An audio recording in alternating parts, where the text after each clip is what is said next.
Bonjour à tous, nous sommes le 9 décembre. Découvrons ce que nous allons réaliser aujourd'hui.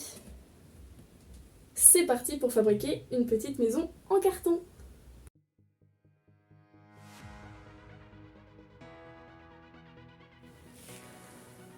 Pour commencer, sur votre carton, vous allez venir dessiner quelques maisons. Donc moi je les ai déjà préparées, comme ceci.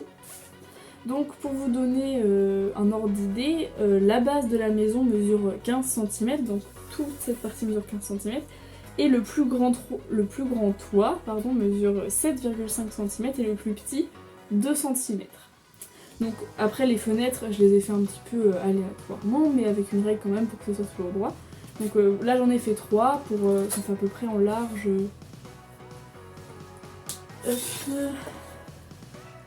en largeur environ 30-35 cm.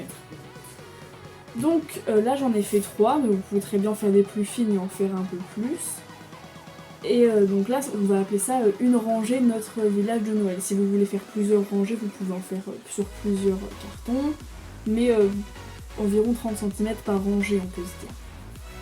Donc il y a 2 fenêtres rondes ici que j'ai dessinées, que je ne vais pas découper, mais tout ce qui est fenêtres rectangulaires et carrées ainsi que les portes, je vais venir découper. Je ne découperai pas les limites entre chaque maison, je vais découper les 3 maisons en un bloc. Donc des contours, hop. Je découpe tout ça, on se retrouve juste après. Voilà, c'est découpé. Maintenant passons à la décoration de nos maisons. Donc vous pouvez utiliser le stylo gel fourni dans le kit. Moi, il ne marche pas. Ou si jamais vous avez chez vous des Posca blancs, c'est très pratique aussi. Donc ce que vous allez d'abord faire, c'est avec votre stylo blanc, venir repasser tous les contours de vos ouvertures.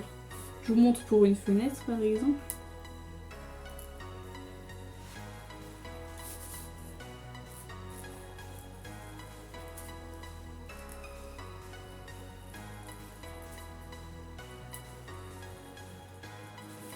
Donc vous faites ça pour chaque ouverture. Voilà, donc tous les contours sont tracés.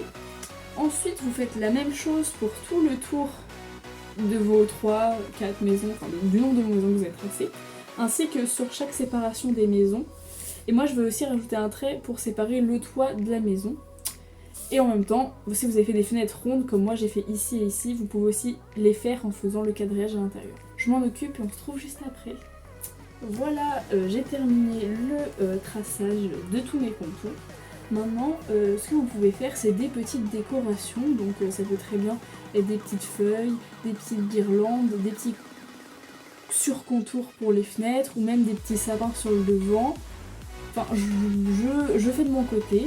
Je vous montre des idées que j'ai pu avoir pour que vous puissiez vous en inspirer. Je fais ça, on se trouve juste après.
Voilà ce que ça donne. Donc une fois que vous avez fini une première rangée, vous pouvez en faire 2 ou 3 et après vous pouvez les positionner pour former un village. Moi je vous en fais juste une seule pour vous montrer parce que ça prend beaucoup de temps, mais si jamais vous voulez approfondir le projet justement, n'hésitez pas à en faire autant que vous voulez. Et à l'arrière, vous pouvez très bien aussi positionner des guirlandes lumineuses pour faire ressortir les ouvertures juste là. Donc maintenant, comment est-ce que vous le faites tenir debout comme ceci? Et bien, dans votre premier carton, vous allez venir tracer un carré de 6 cm par 6 cm et vous allez venir tracer la diagonale et découper donc les deux triangles qui viennent de se former juste là. Je découpe ça, on se retrouve juste après. Donc voilà les deux triangles que vous obtenez. Ensuite, vous allez prendre vos maisons, les positionner à l'envers. Et au niveau des jointures des maisons, donc qui se situent à peu près par là et par là, je vais venir mettre une bande de colle forte ou colle chaude.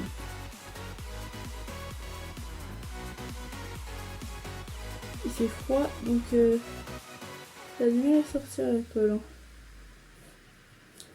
Là. Et là.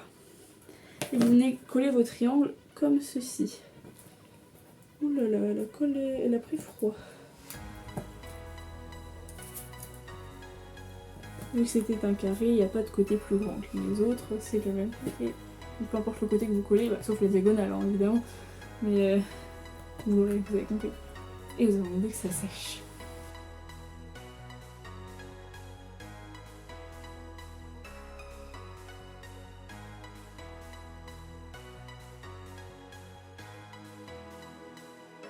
Hop là, voilà ce que ça donne. Et normalement, quand vous le positionnez comme ceci, ça ne tombe pas.